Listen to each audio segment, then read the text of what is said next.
Pas lirimit nga akuzat e ish kryeministrit arratisur Nikola Gruevski, sot u lirua dhe gazetari Dragan Pavlović Llatas. Për fundimin e rastit Total e kumtoi gjykata penale. Sipas tyre është sjell vendim për tërheqje të plotë akuzës ndaj Llatasit dhe 3 subjekteve juridike, sepse në seancën e fundit gjyqësore, prokurori është tërhequr plotësisht nga përndjekja penale ndaj të akuzuarve. Përndjekja penale për Llatasin sipas prokurorisë ishte vjetëruar. Prokurori, duke marrë parasysh pretendimet në raportin e ekspertizës, së pari bëri ndryshime në aktakuz, pas së cilave përcaktoi se për 2 nga personat juridik të akuzuar në procedurë nuk plotësoheshin elementet që përbëjnë përshkrimin ligjor të veprës penale, shmangje nga taksat, ndërsa për një person juridik dhe të akuzuarin DPL, ndërkohë kishte ardhur afati absolut i vjetërsimit të ndjekjes penale. Pas komunikatës së gjykatës penale, sqarimin e saj e dha dhe prokuroria publike.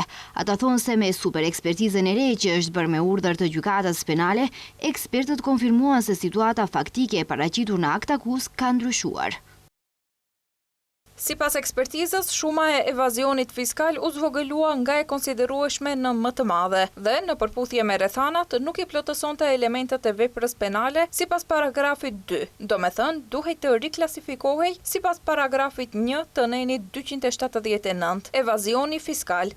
Ky rast nxiti edhe reagime politike. VMRO-DPMNE thotë se rasti i montuar i Zoran Zaevit dhe Lenqe Ristovskas e ish PSP-s përfundimisht dështoi dhe është arritur drejtësia.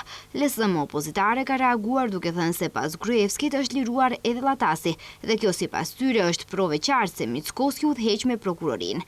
Në rastin Total, gazetari Dragan Pavlović Llatas akuzohej për shmangje të taksave në periudhën nga viti 2008 deri në vitin 2015. Përmes kompanive Total Marketing dhe Total Media Center. Lënda ishte hapur nga ish prokuroria speciale publike.